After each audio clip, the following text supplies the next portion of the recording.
আল কবরু রাউযাতুম মিন রিয়াজিল জান্নাহ আও হুফরাতুম মিন হুফারিন নার। আল্লাহর রাসূল বলেন, কবর কারোর জন্য জান্নাতের বাগান, আবার কারোর জন্য কবর দোজখের খণ্ড। আল্লাহর রাসূল বলেছেন, কারোর কবরে সাপ ঢুকে পড়ে, ওটা একা থাকার ঘর, বাইতুল ওয়াহদা। কবর এমন একটা ঘরের নাম যেখানে কোনো সাথী সঙ্গী থাকে না, একা থাকতে হয়। বাইতুল যুলমাহ, অন্ধকার ঘর, বাতি ছাড়া ঘর। কবর এমন একটা ঘর যে ঘরে আগুন আছে, ওটা আগুনের ঘর। কবর সাপ আর বিচ্ছুর ঘর। আল্লাহর রাসূল কবর সম্পর্কে উম্মতকে বলেছেন, নবীর বর্ণনার দ্বারা উম্মতের কাছে ইলমুল ইয়াকিন, কবর সম্পর্কে বিশ্বাস, ঈমান মুমিনের অর্জন হয়েছে। আল্লাহ তাআলাও কবর সম্পর্কে বলেছেন, এই দুনিয়ার প্রাচুর্যতায় পড়ে কিন্তু তোমরা কবর ভুলবা না। রইছ দুনিয়ায়, কিন্তু তোমাদের যাত্রা কিন্তু কবরের সামনের জগতে। আলমের দুনিয়াতে মানুষ আসে, কিন্তু আলমের দুনিয়াতে মানুষ চিরদিন রয় না। এখান থেকে মানুষ সফর করে আলমে বরজখ খেয়ে যায়, বরজখ থেকে সফর করে মানুষ আলমে আখিরাতে ঢুকে। এটা দুনিয়াটা মুসাফির খানা, সফর চলছে। হায়াতের সীমানা শেষ হয়ে গেলে নতুন জগতে মৃত্যুর মাধ্যমে মানুষ পদার্পণ করে। বরজখ। এ কারণে দুনিয়ায় থাকা অবস্থায় যারা কবরের দিকে তাকায় থাকে, আমি যেখানে যাবো জায়গাটা কেমন, হোটেলে এক রাত থাকবো, এর আগে রুমটা দেখে রুমটা কেমন, কবরে যাবো কবরটা কেমন, এটা দেখতে হয়। জমিন কিনবো এক টুকরা, জমিনটা কেমন। বছরে একবার শ্বশুর বাড়ি যাইব, তাও দেখে বাড়িটা কেমন, এ বাড়ির রাস্তা আসেনি, এ বাড়িতে গাড়ি যাইবনি, এ বাড়িতে ঘর দুয়ার কেমন আছে, বন্ধু বান্ধব নিয়ে বেড়ান যাইবনি। বছরে একবার যাইবা, এর জন্য শ্বশুর বাড়ি দেখলা। এক রাত কোন হোটেলে অবস্থান করবে, ভাড়া নেওয়ার আগে ঘর দেখলাম। ইসরাফিলের বাসি পর্যন্ত যে ঘরে ঘুমাইবা, ওইটার ছায়া জীবনেও দেখলাম না। রাসূল বলে, তুমি চালাক না। সে হলো চালাক যে মরার পরে ওই ঘর ছায়া দেখে। আল কাইয়িসু মান দানা নাফসাহু ওয়া আমিলা লিমা বা'দাল মাউত। আল্লাহর রাসূল বলেন, মৃত্যুর পরে সে যেখানে যাবে এটা চেয়ে দেখে, সে চালাক, ওই জায়গার কাম করে। কারণ ওখানে থাকতে হবে কিয়ামত পর্যন্ত। হাজার হাজার বছর যাদের মৃত্যু হয়েছে, আমাদের আগে নবীর যুগে যাদের মরণ হয়েছে, তারা ১,৫০০ বছর যাবৎ বরজখে আছে।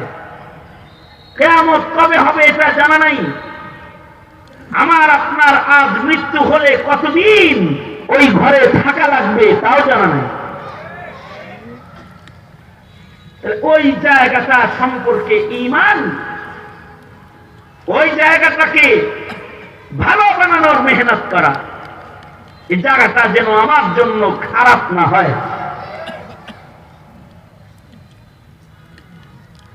কবরটা যেন ভালো জায়গায় হয়, কারণ এটা আলমে দুনিয়া এবং আলমে আখিরাতের মাঝখানের মধ্যে ফাসেল হলো আলমে বরজাখ। দুইটা জগতের মাঝখানে আরেকটা জগৎ। এই জগতের গুরুত্ব এত বেশি, যারা যাত্রী হিসেবে ভালো যাত্রী হয় তাদের এই ঘরটা ভালো হয়। সফর তো আখিরাতে, আখিরাতের সফরে চলতি যারা যাত্রী হিসেবে আখিরাতের জান্নাতের যাত্রী হয়, তাদের কবরটা ওয়েটিং রুম। বিমানের যাত্রী যেমন মুফতি আজম শফি রহমতুল্লাহ আলাইহি বলেছেন, বিমানের যাত্রী যত ভালো হয় তার ওয়েটিং তত সুন্দর হয়। কেউ যদি ভিআইপি পার্সন হয় তাহলে তার ওয়েটিং হয় ভিআইপি জায়গায়, লাউঞ্জে, সেখানে খানা পিনা আছে, আরামগাহ আছে, আরাম করার জায়গা আছে, খেদমত করার লোক আছে। যাত্রী যদি নরমাল হয় তাহলে তার ওয়েটিং হয় বন্ধ জায়গায়, হিজিবিজি জায়গায়। আখিরাতের যাত্রীটা যদি ভালো যাত্রী হয় তার ওয়েটিং রুম কবরটা ভিআইপি লাউঞ্জে পরিণত হয়। আর আখিরাতের যাত্রীটা যদি খারাপ হয়, অর্থাৎ দোজখের যাত্রী যদি হয়, তাহলে তার ওয়েটিং রুমটাও খারাপ হয়। এ কারণে সব সময় নজর থাকবে কবরে, নজর থাকবে হাসরে। কারণ আমার যাত্রা কবরে, আমার যাত্রা হাসরে। কিন্তু আজব দুনিয়া, আমরা যাই কবরে, হাসরে কিন্তু তাকায় থাকি দুনিয়ার পরে। কদম সুয়ে মরকদ নজর সুয়ে দুনিয়া, कदम सूए मरकद नजर सूए दुनिया, किधर जाना है और किधर देख रहा है। যাইতেছে কবরের দিকে কিন্তু তাকায় রইছে সিংহাসনের দিকে। যাইতেছে কবরে কিন্তু তাকায় রইছে রাজপ্রাসাদের উপরে। যাইতেছে কবরে কিন্তু তাকায় রইছে তার সেকেন্ড হোমের দিকে। যাইতেছে কবরে কিন্তু তাকায় রইছে মস্তি, সুন্দরী, রমণী আর মদের বোতলের উপরে। যাইতেছে কবরে তাকায় রইছে টেলিভিশনের পর্দার উপরে। যাইতেছে কবরে তাকায় রইছে দুনিয়ার ঘর বাড়ি সরু সামানের উপরে। कदम सूए मरकद, कदम सूए मरकद नजर सूए दुनिया, किधर जाना है और किधर देख रहा है। যাইতেছে এক জায়গায় কিন্তু তাকায় রইছে আরেক জায়গায়। এটা চতুর মানুষের কাজ না। আরেকটা পায়ের নিচে দিতে বলেন, এটা কোমরের নিচে দেন, এটা এটা এটা কোমরের নিচে দেন, এটা কোমরে দেন। আরেকটা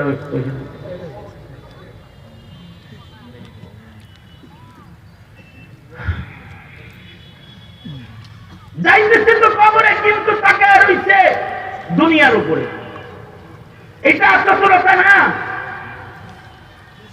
কারণ কোরআন হাদিসের ইলম দিয়া কবরের সম্পর্কে ইয়াকিন পাইছি, মরার সাথে সাথে এটা সচক্ষে দেখতে পাবো, এই এলানও করেছেন আল্লাহ তাআলা নিজে। আলহাকুমুত তাকাসুর হাত্তা যুরতুমুল মাকাবির কাল্লা সাওফা তা'লামুন সুম্মা কাল্লা সাওফা তা'লামুন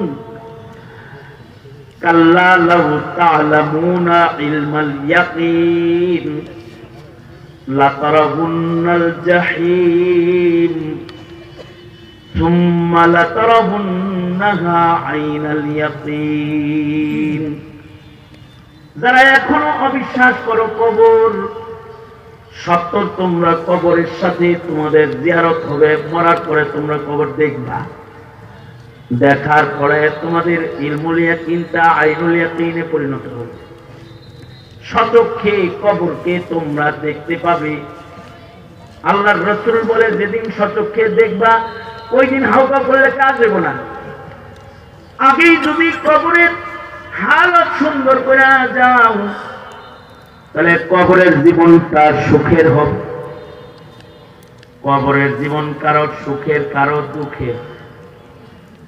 যারা কবরকে বানায়া যায় তাদের কবরের জিন্দেগি সুখের, আর গুনাহগারের কবরের জিন্দেগি কিন্তু বড় দুঃখের। মৃত্যুর মাধ্যমে একদল তো আগুনে চলে যায়, আর একদল কবরে জান্নাতের বাগান